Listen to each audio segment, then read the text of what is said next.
Ju përshëndes nxënës. Sot në lëndën e gjuhës shqipe jemi tek njohuritë letrare. Vazhdojmë me faqen e poezive. Titulli i poezisë për sot është Pylli Qan për Sorkadhen. Dhe është shkëputur nga libri Pellegrini i vonuar i poetit Dritëro Agolli. Dëgjojmë disa të dhëna për Dritëro Agolli. Dritëro Agolli lindi në Menkulas të Korçës, që kur ishte nxënës, ai botoi virshat e tij të para. Poezia e Agollit shquhet për dashurinë ndaj njeriu të thjeshtë, ndaj tokës dhe adheut që lindi. Agolli është shumë i thjeshtë dhe komunikues me çdo lloj lexuesi. Veprat e tij më kryesore janë vëllimet poetike, hapat e mi mbi asfalt, fjala gëdhend gurin, udhëtoi i menduar e të tjera.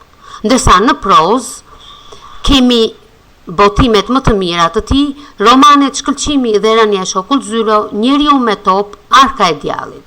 Ka e shumë vepra të tjera të tij, pasi veprimtaria e tij letrare është shumë e gjerë. Atëherë nxënës, pasi ta dëgjojmë poezinë, çfarë do të harrim ne së bashku në këtë temë mësimi? Pra, qëndrojmë tek e dëgjuara e poezisë. Ti nxënës e dëgjon me vëmendje poezinë për të kuptuar atë. Shpalos ndjesitë tua pas dëgjimit të poezisë.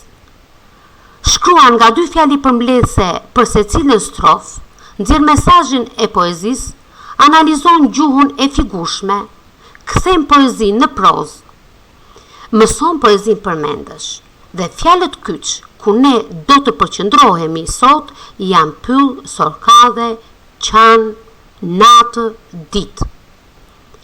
Atëherë nxënës e dëgjojmë poezinë të recituar.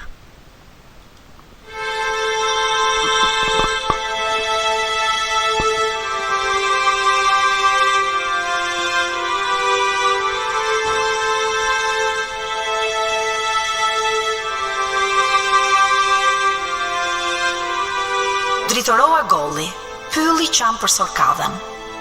Sorkadhen e zdo në qark një mbrëmje, kur ngrihej pas fletëve ylli. Natën, me mallë me dhembje, Sorkadhen e re e kërkon të pylli.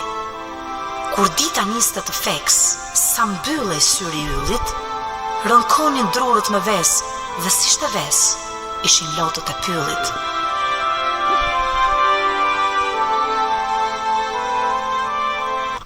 Vazhdojmë nxënës. Ashtu si që kemi vepruar dhe herë të tjera, ne si fillim sqarojmë fjalët që janë të vështira për të kuptuar për ju. Unë mendoj se si fjalë e vështirë për të kuptuar për ju në këtë poezi është fjala çark. Çfarë do të thotë fjala çark? Çark është një mjet për të kapur zogj, kafsh, mund të jetë në formën e kafazit ose në forma të tjera. Dhe fjala tjetër është të feks. Çdo të thotë të feks, do të thotë të agoj, të shndrit dita në këtë rast. Atëherë nxënës, jam e sigurt që gjatë dëgjimit të poezisë brenda jush lindën ndjenja të ndryshme për Sorkadhen, pra që është dhe do ta qoja si personazh të poezisë. Atëherë nxënës, çfarë ndjet ju për Sorkadhen? Ndjet dhimbje, dashuri, mall, zili, breng, gëzim, çfarë ndjet nxënës dhe pse? Patjetër që ndjet keqardhje, ndjet dhimbje. Pse? Mund të argumentojmë mendimin tonë. Atëherë nxënës, këto ndjenja lindën tek ne për faktin që kjo është një kafsh e cila është aq e brisht, aq e mirë dhe nuk dëmton asnjë lloj kafshe tjetër. Pra e përmendëm dhe më parë. Atëherë nxënës, vazhdojmë. Se për çfarë bën fjalë poezia? Me pak fjalë e nxorrëm, nëse do themi atë thelbin e poezisë. Pra, Pylli Qan për Sorkadhen. Sorkadhja u zon në qark, pylli nuk po e shihte më praninë e saj dhe ndjente mall dhe dhembje për sorkallë.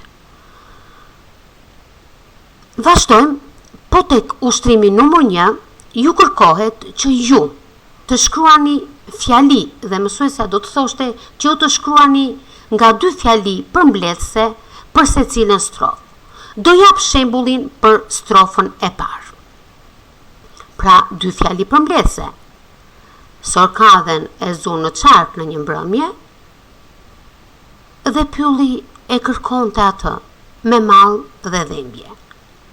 Për strofën e dytë do t'i shkruani ju në shtëpi.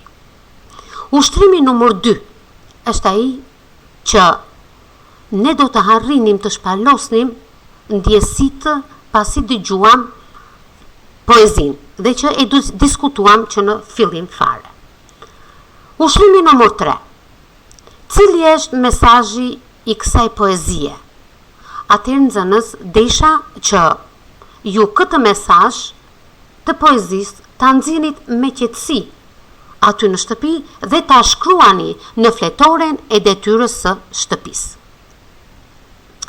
Kalojmë tek rubrika tjetër, gjuha dhe stili, dhe konkretisht do të përqendrohemi te gjuha e figurshme e përdorur në poezi.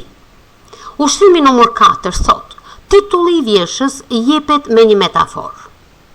Pylli qan për sorkallën. Pse qan është metaforë? Cili është ai që qan në të vërtetë?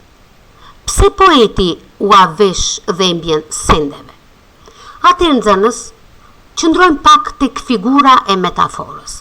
Aq sa kemi marrë ne në klasën e 6. Kemi thënë që janë shprehje të figurshme. Dhe tjetër, me anë të metaforës, tiparet e një frymori i vishen një sendi, apo tiparet e një njeriu i vishen një kafshë, edhe e kundërta. Në rastin ton kemi foljen qan, pra pylli qan për sorkallën. Çka bër këtu autori? Tiparet e frymorit e njeriut, në këtë rast, ja ka veshur pyllit. Pse e ka bër këtë? Për ta bërë më të fortë ndjenjen e keqardhjes dhe të dhembjes për sorkallën, dhe nga ana tjetër për ta bërë sa më tërheqëse poezinë. Të thuhet, vërtet pylli qan? Cili është ai që qan? Në të vërtetë është zemra e poetit, është poeti që qan dhe derdh lot për sorkallën. Vazhdojmë tek ushtrimi 4, te pika e 2. Zvendësoni fjalit e mëposhtme me një fjali, me fjalit të tjera që të kenë të njëjtën kuptim. Të ka dhënë shembullin. Rënkonin drurët me vezë dhe qëllimi është që ne të japim kuptimin e parë të foljes këtu. Te kjo fjali dhe rënkonte tjetër, rënkonte zemra e poetit, pra rënkon poeti për humbjen e sorkallës. Ishin lotët e pyllit. Atëherë marrim kuptimin e parë, ishin lotët e kujt? Lotët e poetit. Ushtrimi numër 5. Çfarë simbolizon sorkallja? Jam e sigurt që pasi ti hidhni një sy alternativave, ju do jepni përgjigjen. Pra nxënës, çfarë simbolizon sorkallja? Të mirën, të keqen, të brishtën, forcën, të pambrojturën, delikatesën, të bukurën, apo të shëmtuarën. Atëherë do përgjigjemi me po tek alternativa që ne e mendojmë dhe do arsyetojmë përgjigjen tonë. Pra ne do japim një përgjigje të argumentuar. Në qoftë se zgjedhim njërin nga alternativat, t'japim mësuesja një shembull. Pra, sorkallja simbolizon të mirën. Pse?